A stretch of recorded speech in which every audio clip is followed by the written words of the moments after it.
M = M அகாடமியினுடைய YouTube சேனலுக்கு உங்களை வரவேற்கிறேன். நான் உங்கள் ஹரி. நம்ம find the area of the given curve using integration இப்போ பார்த்துட்டு இருக்கோம். இப்போ இங்கே ஒரு ப்ராப்ளம் இருக்குது. Find the area bounded by the curve y = sin x between x = 0 and x = 2π அப்படின்னு கொடுத்துருக்காங்க. ஸோ இப்போ இதுதான் நம்ம போட போகிறோம். இதுக்கு முன்னாடி இது வரைக்கும் எங்கள் சேனலை சப்ஸ்கிரைப் பண்ணலைன்னா சப்ஸ்கிரைப் பண்ணிக்கோங்க, லைக் பண்ணுங்கள், ஷேர் பண்ணுங்கள், கமெண்ட் பண்ணுங்கள். இது வரைக்கும் சப்ஸ்கிரைப் பண்ணவங்க எல்லாத்துக்கும் ரொம்ப தேங்க்ஸ். ஸோ உங்கள் ஃப்ரெண்ட்ஸ் எல்லாத்துட்டையும் சொல்லி சப்ஸ்கிரைப் பண்ண சொல்லுங்கள். இப்போ இந்த ப்ராப்ளம் நம்ம எப்படி போடுறது அப்படிங்கிறத இப்போ நம்ம பார்ப்போம். கொடுத்துருக்க கர்வ் வந்து y = sin x. இது ஓகே. லிமிட் கொடுத்துருக்காங்க x = 0 to x = 2π வரைக்கும் நம்ம கண்டுபிடிக்கணும். ஸோ பார்த்தீங்க அப்படின்னா மொத்தம் 360 டிகிரி ஆங்கிள் வந்து சைனுடைய வேல்யூ வந்து 0 to π அப்படிங்கிறதுக்குள்ள பாசிட்டிவாக இருக்கும். அதாவது ஃபர்ஸ்ட் குவாட்ரண்ட்ல பாசிட்டிவ், செகண்ட் குவாட்ரண்ட்ல பாசிட்டிவாக இருக்கும், தேர்ட் அண்ட் ஃபோர்த் குவாட்ரண்ட்ல என்னவா இருக்கும், எனக்கு நெகட்டிவாக ஆகிடும். ஸோ அப்போ லிமிட்டை நான் ரெண்டாக பிரிக்கணும். எப்படி பிரிக்கணும் அப்படின்னா படம் போடுறேன் பாருங்க. சைன் கர்வுக்கு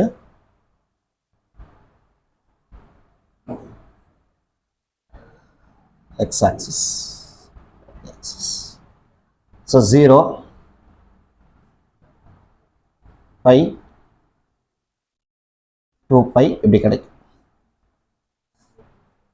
எனக்கு 0 to πக்குள்ள பார்த்தீங்க அப்படின்னா எனக்கு வந்து அது பாசிட்டிவ் கிடைக்கும். ஸோ 0 to πல பாசிட்டிவ் எடுத்துக்கிறேன். பையிலிருந்து 2π வரைக்கும் நெகட்டிவ் சைடு போகிறதுனால அந்த கர்வ் கீழே வந்துடும். இப்படி பாஸ் பண்ணும். ஸோ அப்போ நான் லிமிட்டை ரெண்டு விதமாக எடுத்துக்கணும். எப்படின்னா முதல்ல 0 to π ஒரு வேல்யூ எடுத்துக்கணும், π to 2π அப்படிங்கிறத எடுத்துக்கணும்.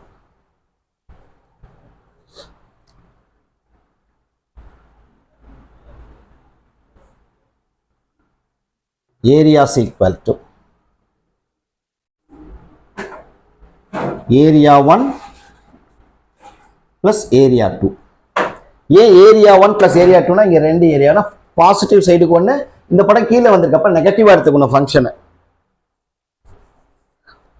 ஸோ இங்கே பாசிட்டிவ் சைடில் வரும்போது limit integral a to b y dx.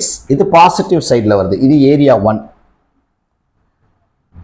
இது படம் கீழே வந்திருக்கு. ஸோ ஏரியா 2 எப்படி எடுத்துக்கணும் அப்படின்னா integral a to b - y dx அப்படின்னு எடுத்துக்கணும்.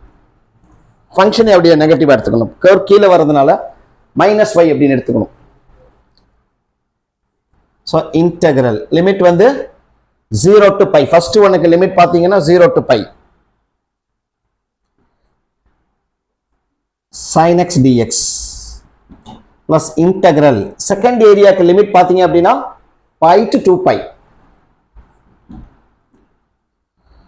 ஸோ -sin x dx அப்படி எடுத்துக்கணும்.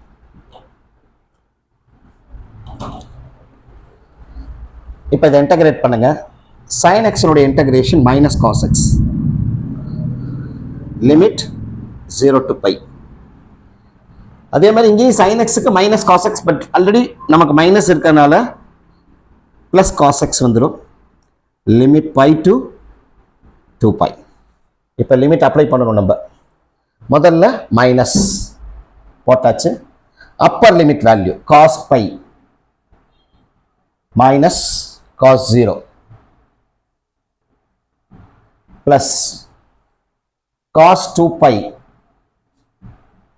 minus cos π minus of cos π இனுடைய வேல்யூ -1 minus cos 0 ஓட வேல்யூ 1. cos 2π அப்படிங்கிறதுனுடைய வேல்யூ 0 minus 1. cos 2π னா cos 0 வேல்யூ 1, மைனஸ்க்கு மைனஸ், காஸ் பைனுக்கு வேல்யூ -1. -1 -1 -2. ஸோ அப்போ முன்னாடி மைனஸ் இருக்கனால +2 ஆகிடும். 1 + 1 இதுவும் என்னவாயிடும், எனக்கு 2. அப்போ எவ்வளோ வரும் எனக்கு ஏரியா அப்படின்னா 4 ஸ்கொயர் யூனிட்ஸ் கிடைக்கும். ஸோ sin x உடைய கர்வை எப்படி வரைஞ்சி எப்படி போடுறதுங்கிறது புரியுது இல்லையா உங்களுக்கு? இதே மாதிரி ஒரு வீடியோவில் நெக்ஸ்ட் பார்ப்போம். மறக்காம இந்த வீடியோலாம் உங்களுக்கு யூஸ்ஃபுல்லா இருந்துச்சா இல்லையா அப்படிங்கறத கமெண்ட் பண்ணுங்க. சப்ஸ்கிரிப்ஷனும் கமெண்ட்டுக்கும் எங்களுக்கு ஹெல்ப் பண்ணும் ரொம்ப. ஸோ இதை பண்ணுங்கள். நெக்ஸ்ட் ஒரு வீடியோவில் உங்களை பார்க்குறேன்.